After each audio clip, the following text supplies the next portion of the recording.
18, agora vamos falar do Cruzeiro, que tem novo diretor de futebol. Contando tudo, o repórter do Seu Nome e Seu Bairro, Thiago Reis. Bom dia! Bom dia para você ligado no Tiro de Meta, hein? Chegando com tudo nesta quarta-feira, que você tem um dia abençoado, viu? Olha, estamos chegando para falar do Cruzeirão, com novidades, hein? Cruzeiro promovendo mudanças na diretoria de futebol.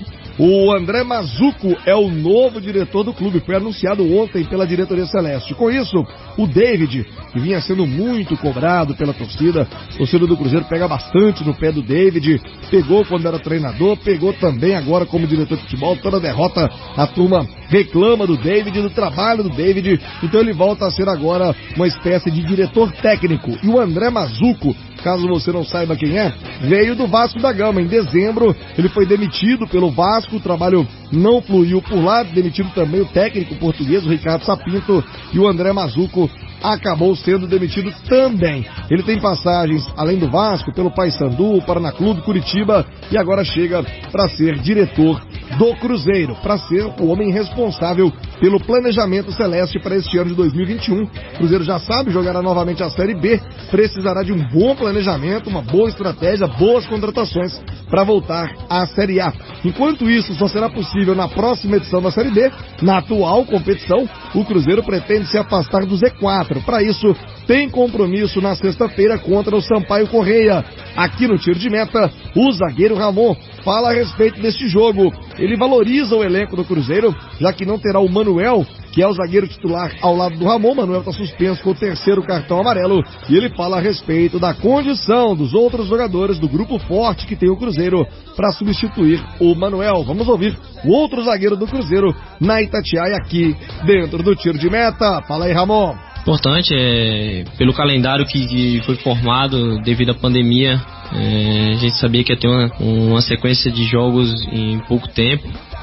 Agora com essa folga a gente tem mais tempo para treinar, mais tempo para corrigir tudo que a gente vem errando nesses últimos jogos. A gente sabe que a sequência não está muito boa pra gente, a gente precisa voltar a vencer. Então esse tempo parado aí, essa semana que a gente vai ter para treinar vai ser de suma importância para que a gente possa fazer um bom jogo.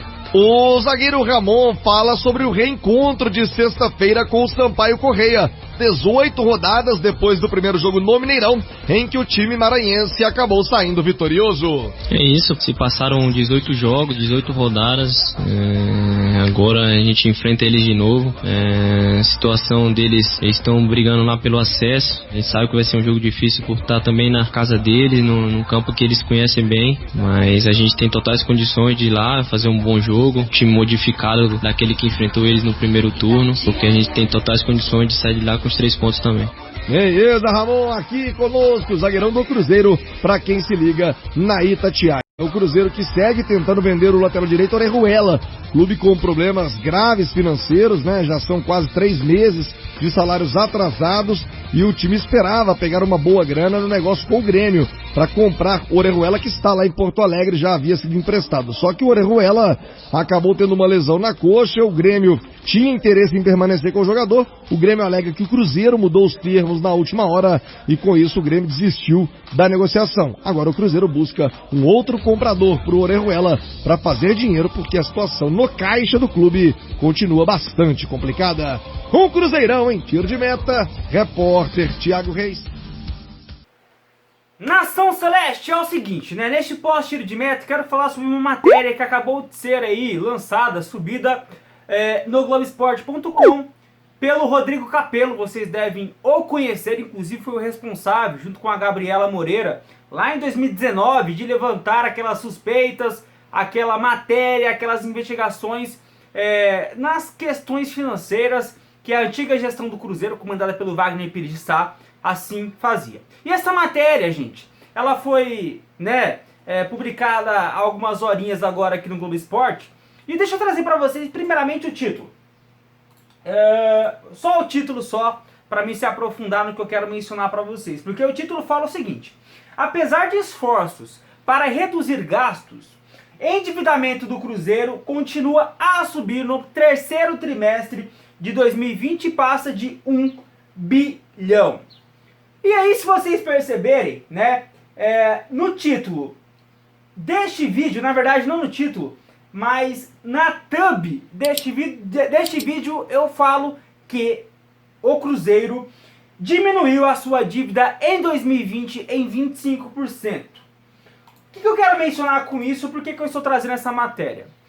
O ano de 2020 terminou para o Cruzeiro, financeiramente, vocês acreditem ou não, comparado com o que vinha acontecendo, de forma positiva.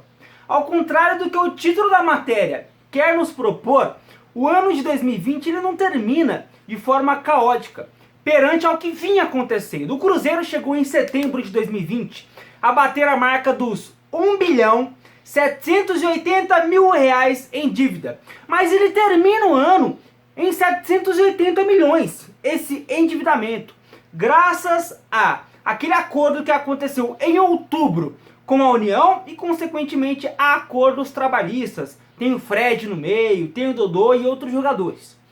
E, consequentemente, o Cruzeiro conseguiu reduzir esse passivo em 25%, a grosso modo falando. O que eu quero mencionar aqui para vocês, nação, é o seguinte.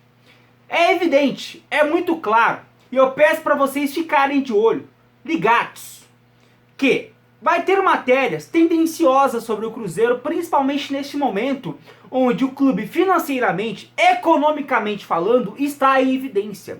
Qualquer matéria neste âmbito sobre o Cruzeiro dá muito mais views, likes, curtidas, engajamento do que uma matéria, de repente, sobre a galinhada, por exemplo.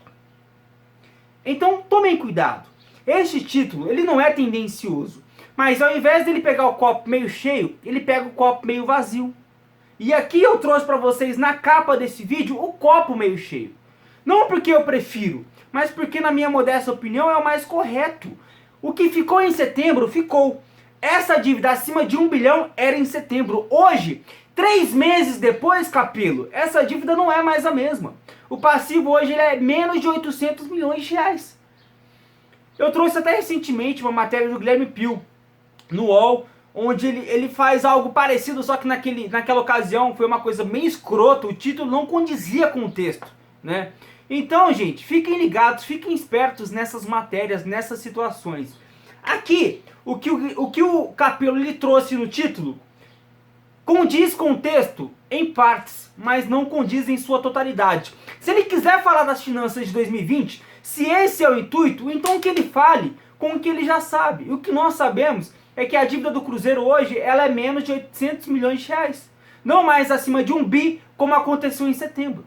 Então é uma matéria que, ou das duas a uma, ou era uma matéria defasada, ou uma matéria que sim tem uma pegada meio tendenciosa. Então eu vou deixar o link dessa matéria aqui na descrição. No primeiro link aqui da descrição é essa matéria do Capelo. É uma matéria que no seu texto, na sua totalidade, é muito bem escrita, tem gráficos, é bem didática, é uma matéria legal. Você que gosta de estar por dentro do Cruzeiro, nesse aspecto financeiro, burocrático, leia. É sensacional. Mas o título não dá uma condizida aí com o texto da sua totalidade falando, né? E aí eu tô meio que arrumando isso, trazendo esta mesma matéria, o mesmo texto, mas com título e uma imagem, um teor diferente.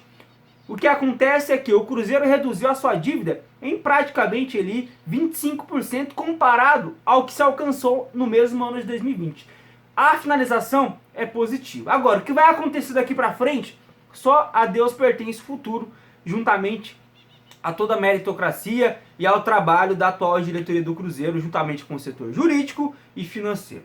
Beleza, nação? Acho que vocês entenderam basicamente o meu intuito aqui neste vídeo. Fechado? E se vocês quiserem se aprofundar nessa matéria, repito, o link está aqui na descrição. Peço, deixa o like, ajuda bastante no engajamento aqui dos nossos conteúdos. E por favor, eu peço também para que você se inscreva no canal, caso você ainda não seja inscrito. Estamos aí próximo de bater 21 mil inscritos. Uma semana depois de batermos a marca dos 20 mil. Fechado, nação? Então eu fico por aqui. Fiquem com Deus. Até a próxima. Eu fui e tchau!